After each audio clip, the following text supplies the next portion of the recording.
Bakit kayo? Biroan na ng biroan sa kitchen. Ano po? Kanina, Ano po? may nasasaktan sa biro ninyo talaga. Nakalis na ba si Ate Jen? Ano sinabi mong biro kay Ate Jen? Oh, ngayon Ate Jen, sabi mo kay Tita El, kung ano sinabi na rin masakit sa iyo kanina.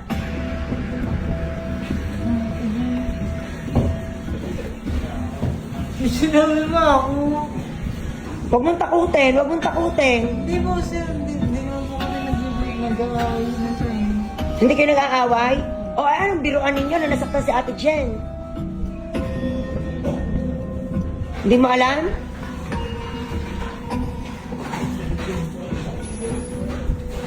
Ito sir, ano? Hindi mo alam. Wala po sir, hindi ko po alam. Si Jen.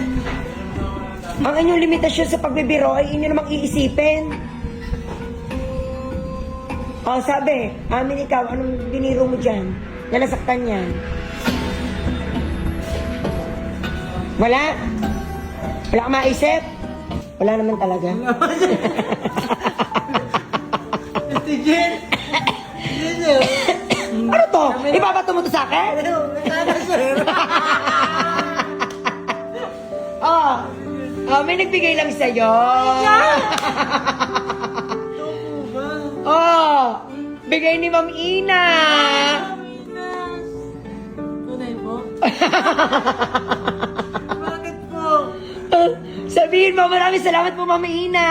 Thank you so much po, Mamina. I love you so much po. Aanin mo yan. Hindi ko pa alam sir, pero yung pambangon siguro sir ng pamangkin ng nanay ko. Bakit napasok din ang nanay mo? Sa tahian dito sa ano. Binibigyan ko din. Nagtatrabaho, binibigyan mo din ng baon. Masahe po. Ay, totoo ba? As in, nagtatrabaho siya, tahian? Opo. Ano lang naman po siya, trimmer lang. Oo. Yan, di, pangbangon din po, pang pamasahe. Yeah! Thank you po, Mamina. Thank you po, follower, Sir Ronnie. Thank you po.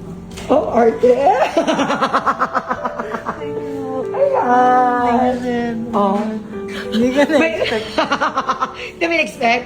Hindi po. Biniro mo si Ate Jen? Biniro mo ba si Ate Jen? Hindi po. Oh, hindi naman talaga. Pati na tayo. Lakad na! Thank you, sir. Okay, bye!